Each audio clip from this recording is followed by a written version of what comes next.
I'm coming home soon. Do you need me to pick up something from the supermarket on my way home? There's something I want to talk to you about when you get home. It's important. What is it? Does something happen? I only ask for one thing, and it's that I stop being a housewife for our family. I also have no intention of continuing my relationship with you. I have no faith in our marriage. The last 10 years being married to you was not a happy time for me. I'm going to concentrate on finding my own happiness now. I hope that you'll find happiness too. I won't sue you for the emotional abuse you put me through over the years. But please do one thing for me. Please take good care of our children. That's all I ask. Goodbye. Okay. Huh? Is that all you have to say to me? Look how much I wrote, and all you can say to me is okay? I put a lot of thought into what I was going to say to you. You're always so cold to me. You're a terrible husband. What do you want me to say? This isn't the first time you said something like this to me. I'm sick and tired of you jerking me around like this. If this is what you want, I won't stop you. Don't give up on us so easily. Don't you have any feelings left for me? You're not going to stop me from leaving you. Does marriage mean nothing to you? Look, what do you want me to say? If you want to divorce me, I can't stop you. This is not the first time that you try to divorce me over chat. What is it that you're looking for?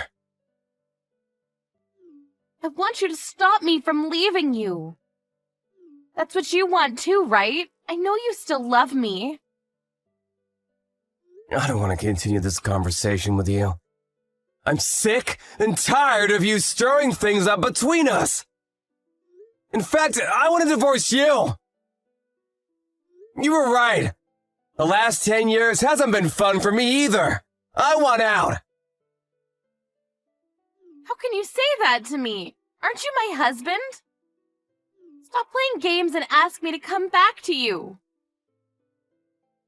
What are you trying to do? Why do you want to make things so complicated?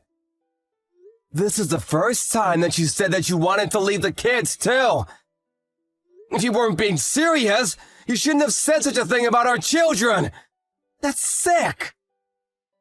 I wasn't kidding. I had to say that in order for you to take me seriously. I tried to take you seriously at first, but you like to make things so difficult for me. You've been acting crazy like this for the past 6 months, and I'm tired of it. Now you've convinced me that leaving you might be the better option for me. I'm prepared to end our marriage. Prepared? Prepared for what? I'm getting ready to divorce you. You've been asking me for months now to leave you, and I'm finally going ahead with it. I don't want to go back and forth with our decision.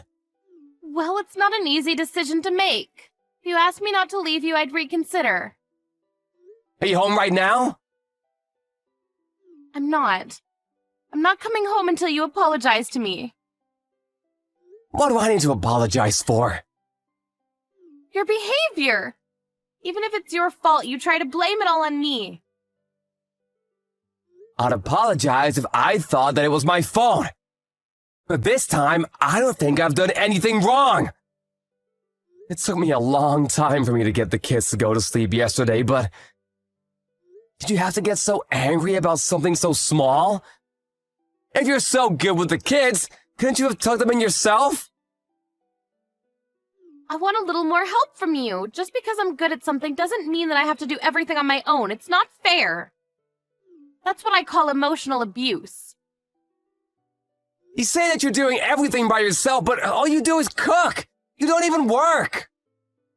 Are you making fun of the fact that I don't work? I'm busy too, you know. I'm sure that you are. You take care of the kids and pick them up from school every day, so I'm grateful that you take such good care of the kids, but I also want you to understand that I work really hard too.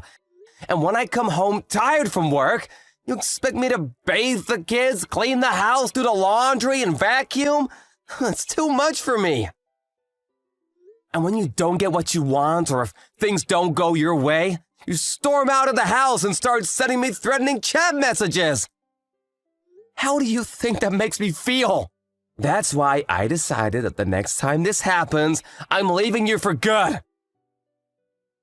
Are you being serious right now? You're divorcing me? You can't live without me. Apologize to me now and I'll forgive you. If you beg me to come back to you, I'll do it. I'm home now. Are you listening to me? You left the kids unattended? Don't bring the kids into this. This is between us. Now listen to me. What if they were hurt? You're so irresponsible. Helen is only 3 years old.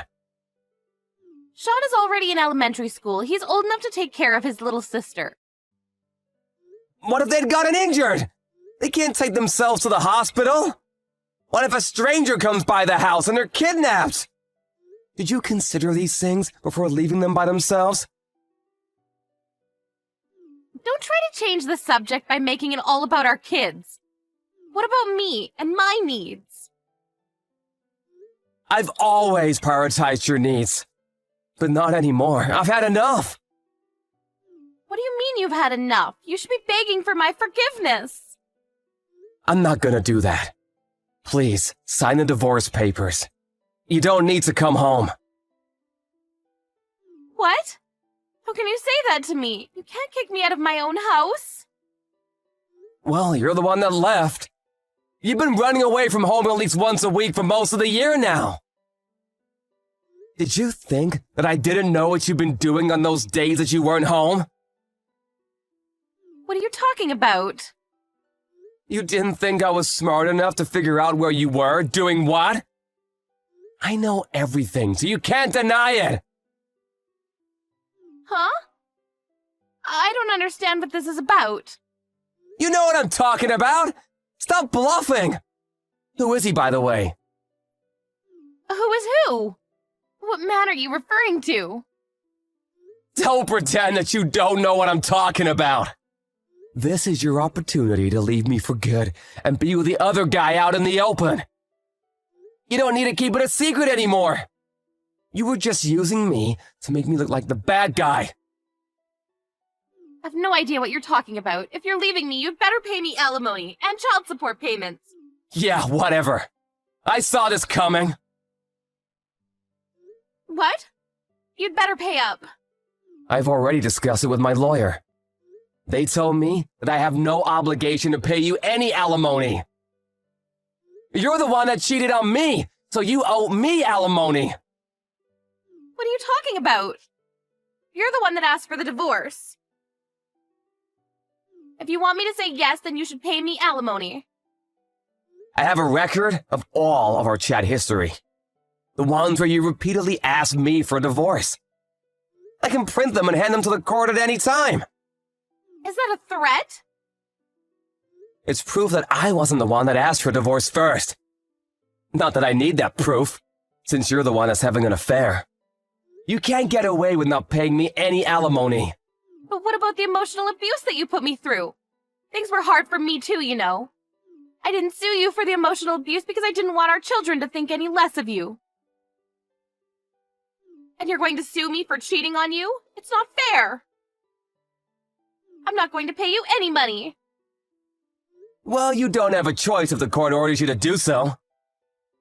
I also know that you've been stealing money from my bank account and transferring the money into your own. I don't know what you're talking about. It must be some sort of mistake. You've been taking out small accounts over the course of months. I'm onto you. I saved up that money before we got married, so it's not yours to take. I'm gonna have to ask you to pay me back for that as well. Why do I need to do that? Besides, I only took the money to pay for stuff that our kids needed. You didn't give me enough of it to live off of. I can't believe you would say that because you also took plenty from my main account where my salary is paid. I'm sure that you took the money so that you can use it after you divorce me. I didn't think we'd be getting divorced so soon.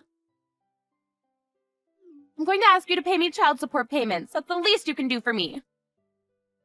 I'll be more than happy to pay the child support payments if you're going to take good care of our children.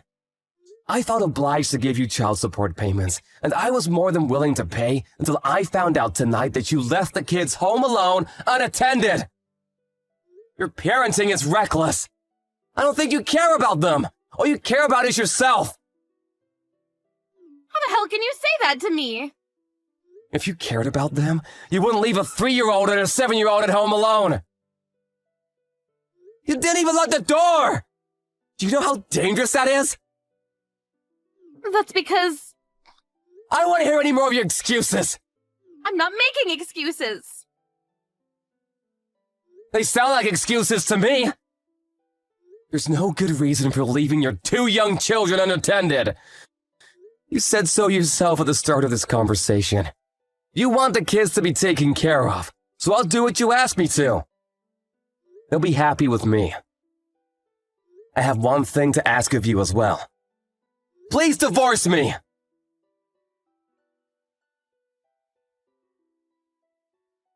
Karen rushed home, but Ryan had already left the house with his 2 kids to go see his parents. Ryan took a few days off work and discussed with his parents about the next steps after his divorce from his wife, Karen. Karen came over to her parents-in-law's place and brought her 2 parents with her. They tried to get the children to come home with Karen, but failed miserably. Ryan told everyone about how Karen had cheated on him and tried to blame the reason for divorce on him. Karen's father slapped his daughter's face in anger. Karen's parents apologized to Ryan profusely for their daughter's terrible behavior. But Ryan had already made up his mind about the divorce, and he began the process with the help from his lawyer. He plans on suing Karen's lover as well. It seemed that Karen's lover was also married, so things were going to get ugly. All we hope for is that Sean and Helen still grow up to be happy despite their parents' divorce.